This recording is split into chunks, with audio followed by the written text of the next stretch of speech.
luwarani jiko woma lupani di ndiro lamo wara nege jiko lupani di ndiro luwarani jiko woma lupani di ndiro lamo wara nege jiko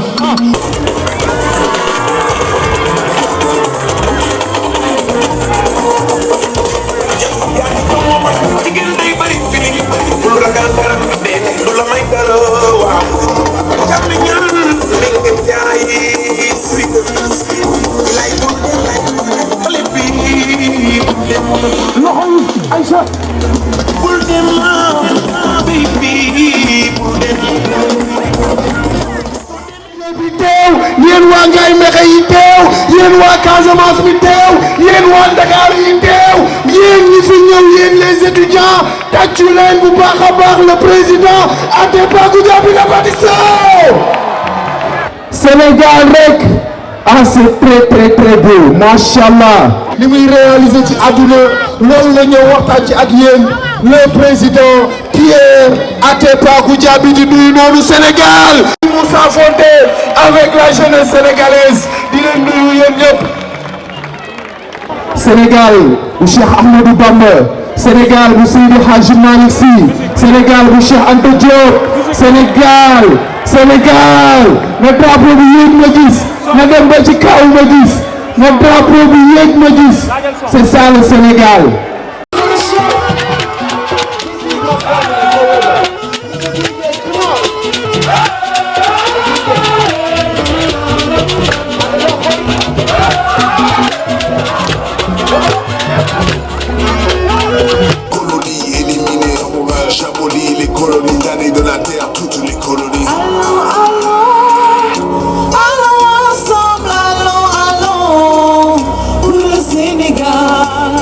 yaa ñi wolof Njaay nee na cin bu naree neex bu baxee fii nag cin bi moom baxagul sax te dëgg naa ne xet baa ngi dem ba pale. Pierre Goudiaby travailleur, Pierre Goudiaby sérieux, Pierre Goudiaby honnête. Pierre Goudiaby je le connais xëy na depuis 20 ans ou 30 ans mu am jàmm nag ak ñëpp Monseigneur Thiandoum mi fi nekkoon ca xam ne ci ñoom la bokk amoon fu mu ko tegoon lool fonkoon ko Pierre Goudiaby ñi xam ne ñoo fi nekkoon ca bokkul ak ñoom diine di sang bu tedd ba di Cheikh Abdoul Ahad di Alhaji Abdoul Aziz di Cheikh Sidi Ahmed Tidiane Sy Al Maktoum ba ki fi jógee bëri ci démb di Seydi Abdou Al Amin ku ci ne fonkoon nga Pierre Goudiaby ngir sa diggante ak moom ca Thiandoum ba léegi du fen lu mu la wax mooy dëgg ci moom travailleurs yi xam ne jël na leen fii ay sénégalais mu nekk ay pères de famille yóbbu leen à travers l'Afrique ku ci ne mu am lu mu la sampal ngay liggéey ñenn ñi liggéey booba ca la ñu amee kër ñenn ñi ci la ñu amee jabar ñenn ñi ci la ñu sampal kër ba lépp lu xam ne war na mu def. boo bëggee dégg-dëgg daal Atepa Goudiaby nit la koo xam ne sénégalais war nañ koo bàyyi xel bu baax ci liggéey bu rafet bi muy def man dama koo naw lu tax ma naw ko nag mooy am na loo xam ne samp nañ ko fii suñu réew mu nekk taarix suñu réew ba coole jollee nit ñi bokk nañ ci carte postale yi nga xam ne pour ñu xàmme léegi Sénégal monument de la Renaissance bi nga xam ne tey carte postale yi ngi am ci àdduna bi yëpp dañ ko ciy def loolu rek moo gën a tuuti ci li nga xam ne moom lay def ci àdduna bi demal Guinée demal yeneen continent demal Gambie la mu fa def loolu boo ko amee sa réew dañ ko war a jox cër ndax bâtisseur Sénégal nag jot na pour ñu sargal ñi nga xam ne ñu mel ne Atepa Goudiaby la. Pierre Goudiaby Atepa, que j'ai toujours appelé Pierrot, mon petit génie. Il m'a été présenté comme par extraordinaire par un Ivoirien qui était ici en 1974, je crois, à l'inauguration du siège de la BCEAO. Un jeune homme de quelques 26 ans, moins de 30 ans en tout cas, qui avait son petit bébé. Et qu'on me présente, c'est celui qui a réalisé comme architecte conjoint de l'immeuble de la BCAO. Du coup, en pris de sympathie, je l'ai appelé le génie. Je sentais un génie en lui, effectivement. Mais ça, c'est une note impersonnelle. La note qui est beaucoup plus personnelle, qui m'a rattaché à Pierre Goudiaby. En 1985, j'ai été élu président de la Banque africaine de développement. Oui, la diplomatie sénégalaise, sous les instructions du président Abdou Diouf, a été merveilleuse. Mon élection a été surtout une victoire de la diplomatie sénégalaise, que je salue en passant. Elle n'a jamais failli à ses devoirs de porter haut le flambeau du Sénégal dans tout le monde entier. Mais je dirais, en plus de cette diplomatie, il y a des personnes qui se sont levées spontanément, qui se sont investies formidablement pour que cette candidature soit couronnée de succès. Savez-vous que le 5 ou 6 mai 1985, je me souviendrai toujours de cette date-là, Pierre Goudiaby était à Brazzaville. Il a pris la chaloupe pour traverser le fleuve alors Zaïre pour aller saluer le président Mobutu, qu'il connaissait bien, qui avait beaucoup de sympathie pour lui. Et vous savez quelle était sa mission? C'était pour lui demander de voter pour le Sénégal, de voter pour Babacar Ndiaye, qui est son frère. Et il y tient. S'il le faisait, c'est comme s'il le faisait pour lui-même. Quand il est revenu de Kinshasa, il en a fait de même avec le président Sassou Nguesso, qui pourrait le témoigner. Donc c'est pour vous dire, ce monsieur s'est investi terriblement, formidablement pour que je devienne le président de la Banque africaine de développement. Je dis, Pierre a de l'audace pour le dire et de proposer des chemins de réflexion. Il n'entend pas, il ne dit pas qu'il possède la connaissance et la clé, mais il dit, je pose des problèmes pour que chacun réfléchisse dans des chemins. Ils peuvent en ajouter d'autres. Lui, il en a parlé de 12. Il y en a d'autres voies, et même on peut les restreindre à 2 ou 3. Il suffit d'oser et de faire le maximum pour les réaliser. J'irai dans des mots, les mots-clés, quand je pense à Pierre, c'est l'énergie, c'est la passion. Il est décisif. Il est décisif. Quand il a quelque chose en face, il ne s'arrête pas, il vous entraîne tous. Quand vous êtes avec lui, vous êtes obligé. D'ailleurs, il a fallu que je définisse un indice que j'appelle l'indice Atepa. J'ai dit, fais attention, et quand tu montes, les autres, ça va monter pour eux, mais si tu descends, ça descendra avec eux aussi. Voilà. Pierre Goudiaby Atepa, il aime donner, il aime se donner. C'est un travailleur acharné. Il travaille tout le temps. Je vous ferai juste une petite anecdote. Il travaillait sur un immense chantier en Guinée équatoriale, que d'ailleurs toutes les entreprises de travaux publics avaient refusé ce marché, mais lui il a dit je vais y aller. Il fallait livrer une salle de conférence, des villas, un pavillon d'aéroport en 9 mois. Et donc le président Obiangema Mbazogo, auprès duquel à l'époque j'officiais comme conseiller, venait tout le temps sur le chantier.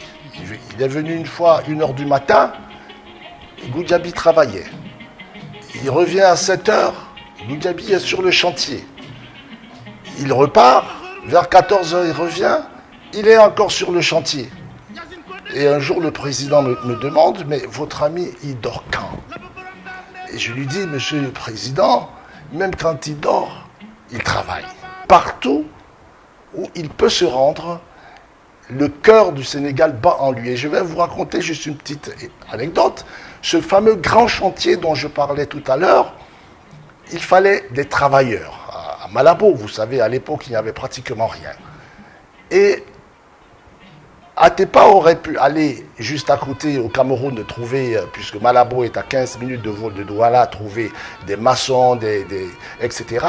Mais il a affrété, il a loué des avions et mis en place un pont aérien entre le Sénégal et la Guinée équatoriale pour donner du travail à des centaines et des centaines de Sénégalais.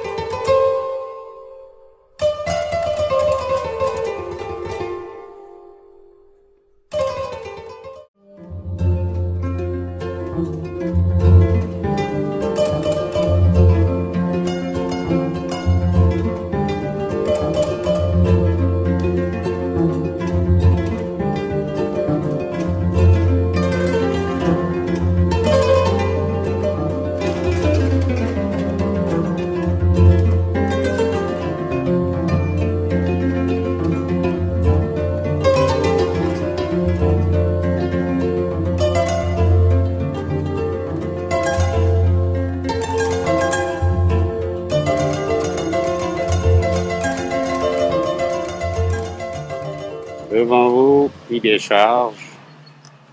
L'autre va arriver. Il est là. Voilà. Voilà. Il va charger. Voilà, l'autre a fini, l'autre reprend. Voilà ce qu'on fait de vos plages. Voilà ce qu'on fait de vos plages. Non, attendez. Hein? Voilà. Voilà. Voilà, c'est le balai interminable. Voilà, il va décharger aussi. Bon, hein? Et regardez ce qui se passe un peu en bas, à droite. Voilà. Lui, il s'en va. L'autre continue. Nous avons fait une proposition pour démontrer que tout était possible au Sénégal. J'ai vu mon ami Kébé qui est arrivé tout à l'heure. Kébé, c'est lui qui me fait tous mes costumes.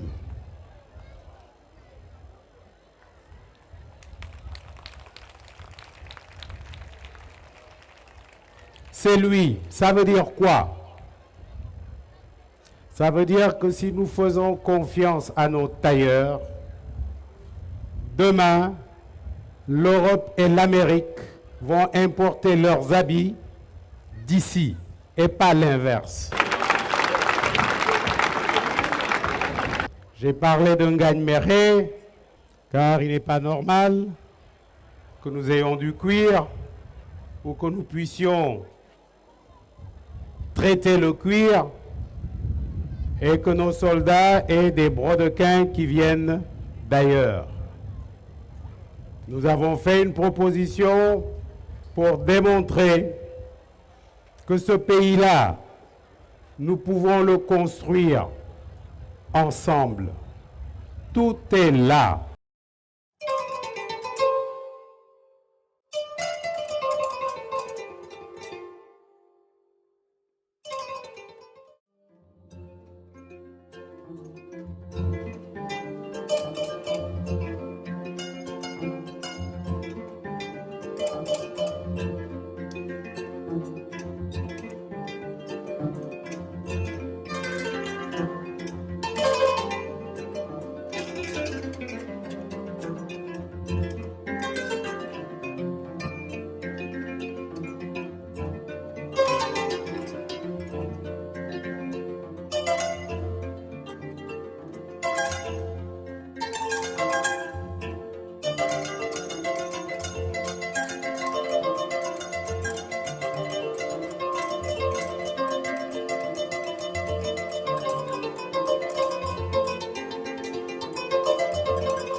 On nous dit qu'il y a des gens qui disent que le pétrole est une malédiction.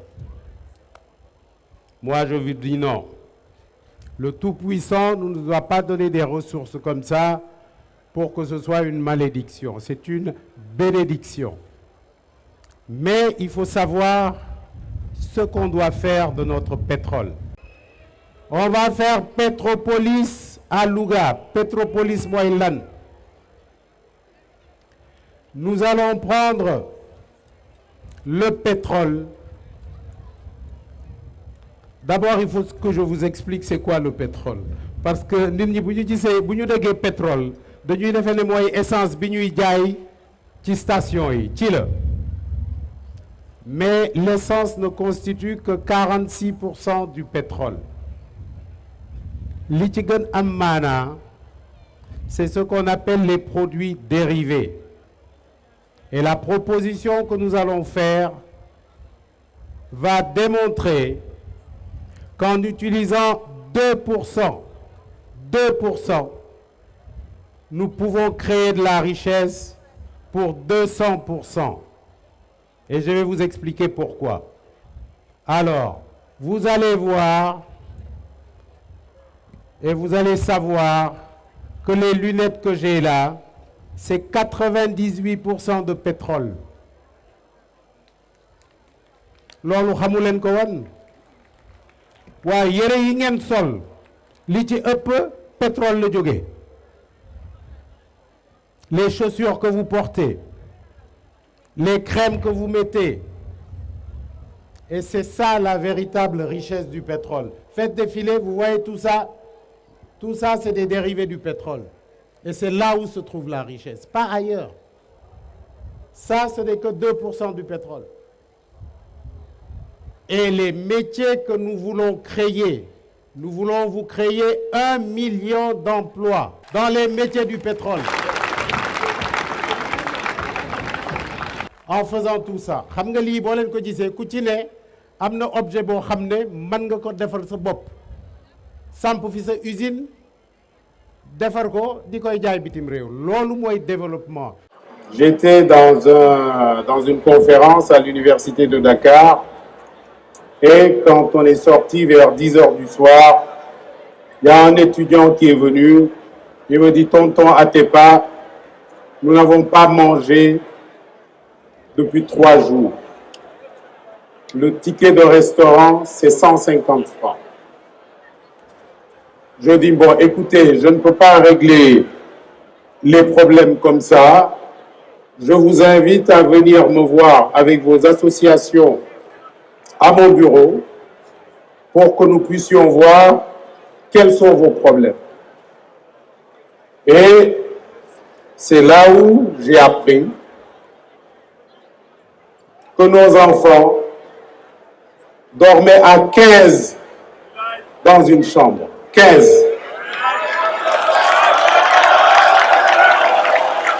À 15 dans une chambre. Alors, le lendemain, non seulement ça, mais les étudiants de Kolda m'ont amené un projet qu'un de nos concitoyens avait fait pour leur offrir une 30aine de chambres à Diamniadio, à 25 km de Dakar. Vous croyez que c'est normal? Le pauvre, c'est tout ce qu'il pouvait offrir. Il a offert un terrain de 200 mètres carrés.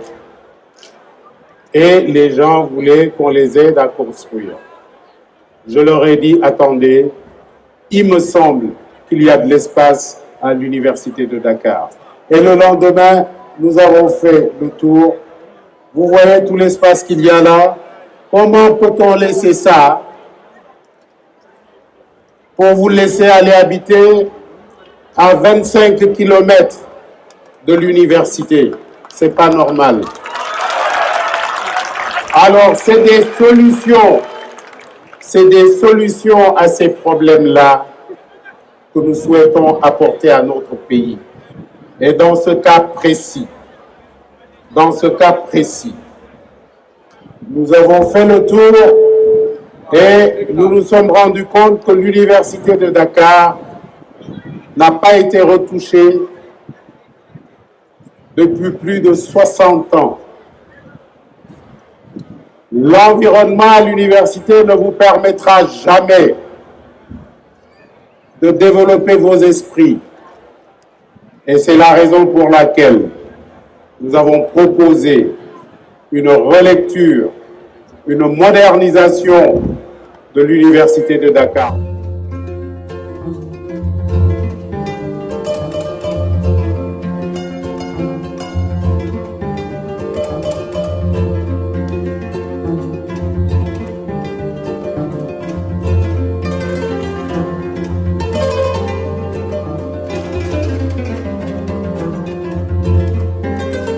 Mais nous voulons aller plus loin. De l'autre côté de l'université, il y a le lycée Maurice Delafosse, qui a été, disons, créé ou construit par feu mon oncle Émile Badiane, sa fille est là d'ailleurs, ma cousine.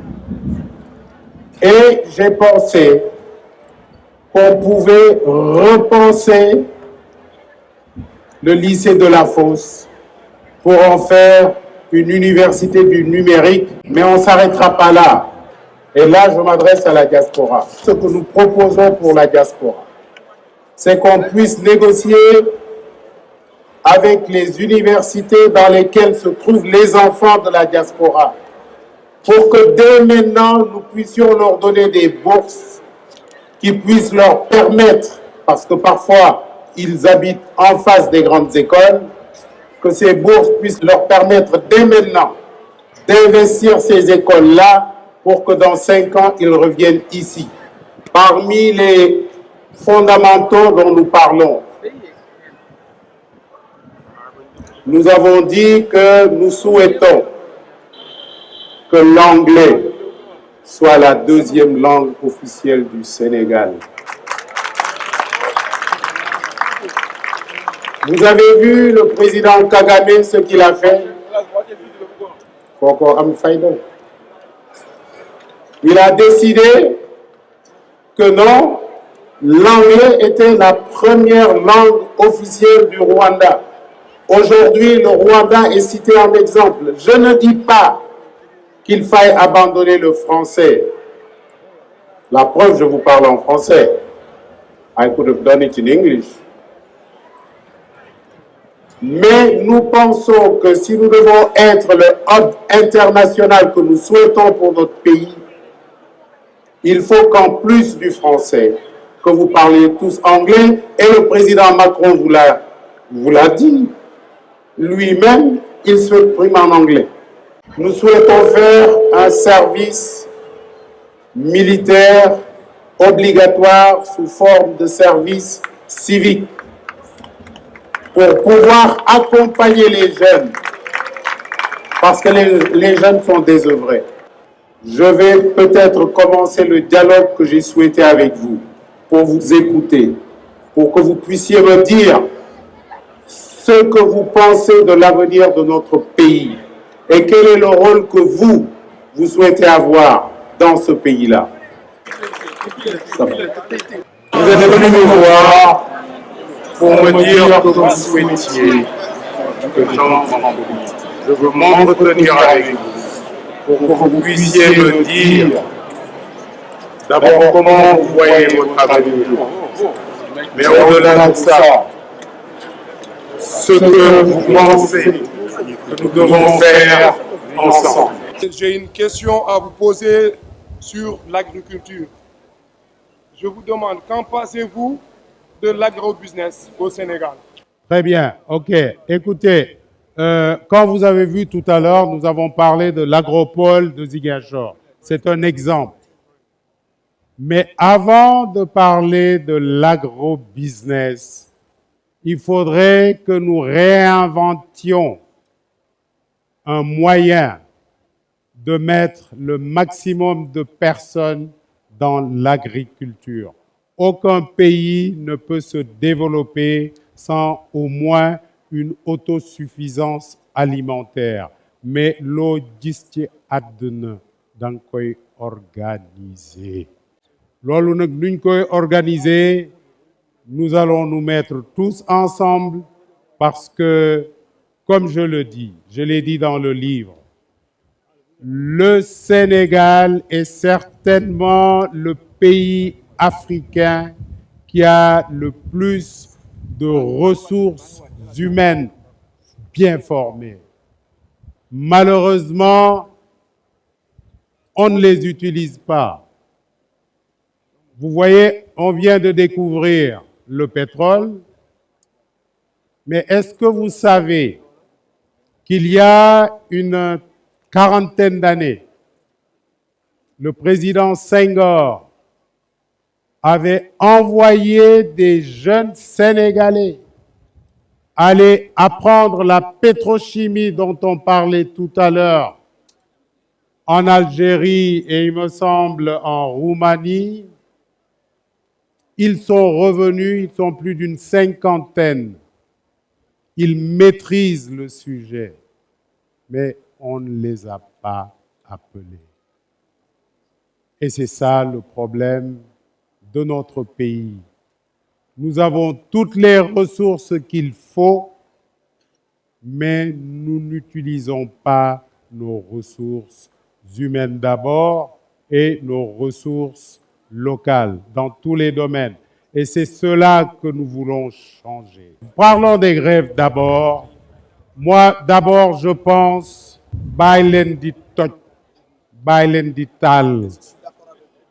De grâce, vous avez vu à l'université de Saint-Louis, vous avez brûlé des archives. Il ne faut pas faire ça. Vous avez des revendications légitimes. Il faut les faire, en toute responsabilité. Donc, encore une fois, la discipline. La discipline. Vous ne pourrez pas construire ce pays-là. Nous ne pourrons pas construire ce pays-là s'il n'y a pas de discipline. Vous pouvez d'abord étudier sérieusement, même si vous n'êtes pas dans les conditions idéales. Mais vous avez un instrument qui est extraordinaire, c'est Internet. C'est Internet. Moi, vous le savez, je suis le président de la Bourse. J'ai jamais pris de cours d'économie, mais pas à l'école. Mais je me suis branché sur Internet. Nous allons lancer des satellites avec les Chinois, mais je me suis mis sur Internet pour comprendre ce que c'était. Si vous passez devant chez nous, vous allez voir des voitures électriques. Parce que nous avons au Sénégal ce qu'on appelle du lithium, parlant des ressources. Et avec le lithium, demain, nous allons fabriquer des batteries. Ce que vous devez savoir, quand on a une batterie, on a déjà 60% de la voiture électrique. Ça veut dire que demain, vous allez construire ici au Sénégal des voitures électriques.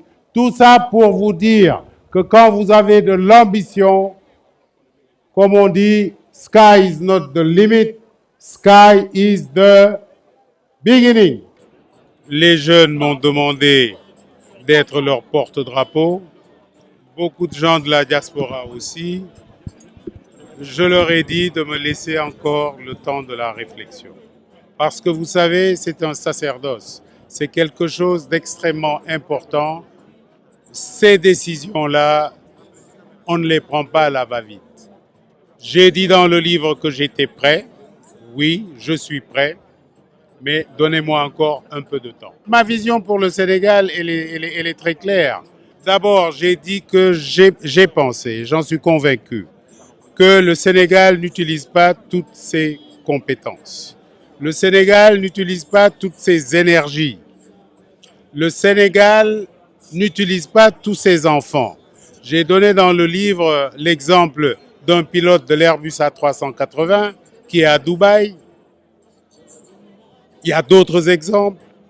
Quand vous voyagez à travers le monde, les plus grandes compétences que vous voyez, c'est des compétences sénégalaises.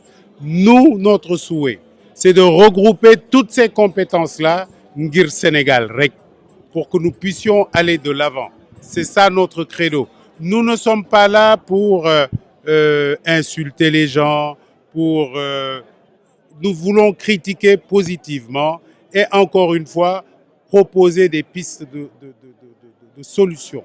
Il faut que nous revoyions les fondamentaux. Il faut tout mettre sur la table. Parce que nous ne pouvons pas continuer comme ça. Ce n'est pas possible. Et ce qui fait que, comme je l'ai dit, vous avez dû voir ça dans un des éléments qui est passé. Oui, il m'arrive de dire oui. Pourquoi ne pas aller en politique pour essayer de changer? Parce que, comme je l'ai dit dans le livre également, la politique est une affaire trop importante pour être laissée qu'aux seuls politiciens.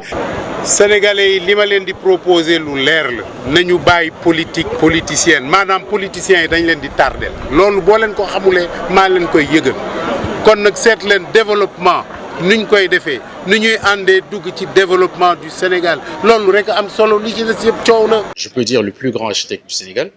Il a eu bien entendu à faire des travaux dans certains pays d'Afrique, le Gabon, à Bata, en Guinée, où il a construit toute une ville. Et aujourd'hui, bien entendu, au Sénégal, il a eu à construire aussi des choses hors normes que l'on reconnaît aujourd'hui par rapport à son travail et à sa valeur, raison pour laquelle il mérite ce titre. Pierre Goudiaby Atepa, c'est un bâtisseur, c'est un architecte. Il travaille bien. Si le Sénégal avait 10 Pierre Goudiaby Atepa, on serait vraiment dans un pays émergent. Parce que Pierre Goudiaby Atepa, tous ses soucis, c'est que le Sénégal se développe et que les gens du Sénégal soient à l'aise.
Je vous remercie d'abord pour l'opportunité que vous me donnez de pouvoir remercier tous ceux qui étaient là, et plus particulièrement les jeunes étudiants qui étaient là.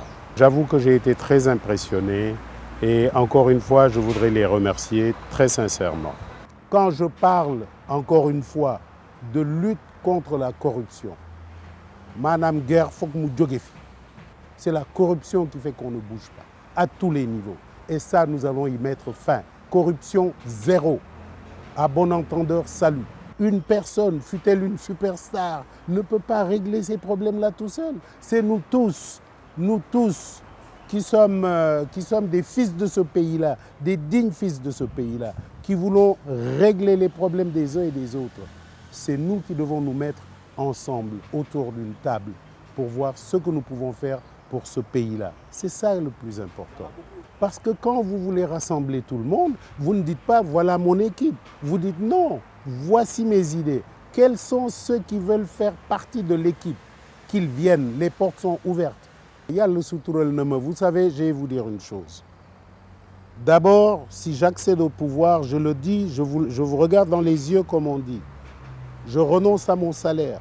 Mes enfants, croyez-moi, ils le savent déjà, ils se débrouillent tout seuls. J'allais dire, elles se débrouillent toutes seules, mais puisque j'ai les petits-enfants aussi qui sont de la partie, ils se débrouillent tout seuls. C'est très clair. Vous avez une occasion unique d'avoir quelqu'un qui n'a pas faim, qui, grâce à Dieu, peut régler lui seul ses problèmes. Là où je suis là depuis 40 ans. 40 ans. Donc, je n'ai pas besoin qu'on m'offre quoi que ce soit. Je n'ai pas besoin de taper sur la caisse. Ça aussi, c'est important. J'ai également dit, et je confirmerai certainement en début août, que je ne voulais pas de salaire.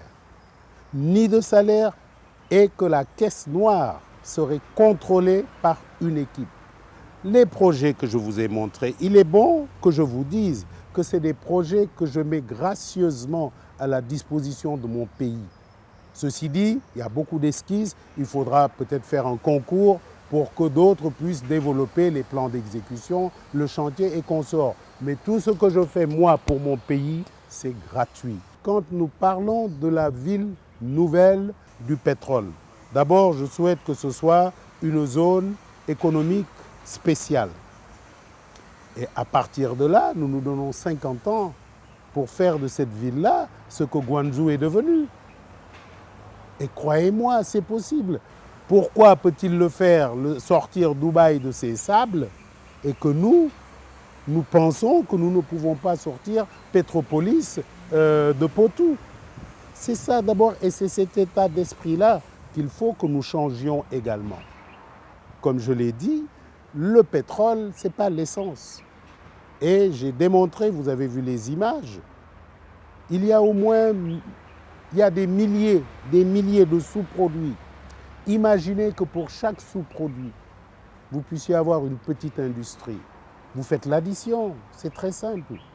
Et vous avez vu la dernière image que j'ai montrée de cette fameuse tour que je veux faire en Inde. Elle a également une petite parenthèse. Pour le continent africain, de ce partenariat avec l'Inde, a bien voulu me faire une lettre de recommandation au président Kagame, ci-devant président de l'Union africaine, pour que cet immeuble-là puisse voir le jour à Bombay et pouvoir être un peu une espèce d'incubateur pour les PME africaines qui vont se lier d'affaires avec les PME indiennes pour donner, j'allais dire, une autre impulsion à notre coopération. Parce que vous savez ce qui s'est passé avec les Chinois, il faut corriger ce qui s'est passé avec les Chinois. Et pour corriger ça, mes amis indiens veulent avoir un partenariat vraiment gagnant-gagnant avec les pays africains. L'espoir ne sera pas déçu parce qu'encore une fois, defe naa saa yu ñuy ñaanee war nañu sant yàlla ci lim ñu may année bii passé muy pétrole bi parce que ce n'est pas une malédiction. Ce n'est pas une malédiction, c'est une bénédiction. Donc nous avons la bénédiction du pétrole. Maintenant, c'est à nous de savoir comment gérer ce pétrole-là pour mu jëriñal askan bi. Man loolu rek ma tax a jóg. Il y a un message d'espoir, oui. Comme je l'ai dit aux jeunes, écoutez bien ce que je vais vous dire. Si nous gérons bien nos ressources, demain, c'est l'Occident qui va prendre des bateaux pour venir ici. Ñuy naj nag suñuy visa. Bon, on ne va pas se venger, mais c'est uniquement pour vous dire que nous pouvons renverser la tendance. Et c'est possible. Parce qu'encore une fois, le Sénégal est un des rares pays qui ait toutes les ressources humaines. Yàlla yokkul ñu ci ressources pétrolières et gazières. Mais attendez, l'espoir est permis, je vous le dis, pourvu que vous ayez un arc-en-ciel de compétences sénégalaises qui vont amener ce pays-là vers la véritable émergence. Wolof Njaay nee na ku bëgg akara da ngay ñeme kaani man na ku ñeme kaani la. Ceci dit, ils ne m'arrêteront pas parce que guerre gi nga xam ne dañ ko def gerte dana fi jóge man nag boo bëggee xam ba fan laa jëm damay dem ba jeex ni ko gono yi di waxee tey dem ba jeex ngir Sénégal.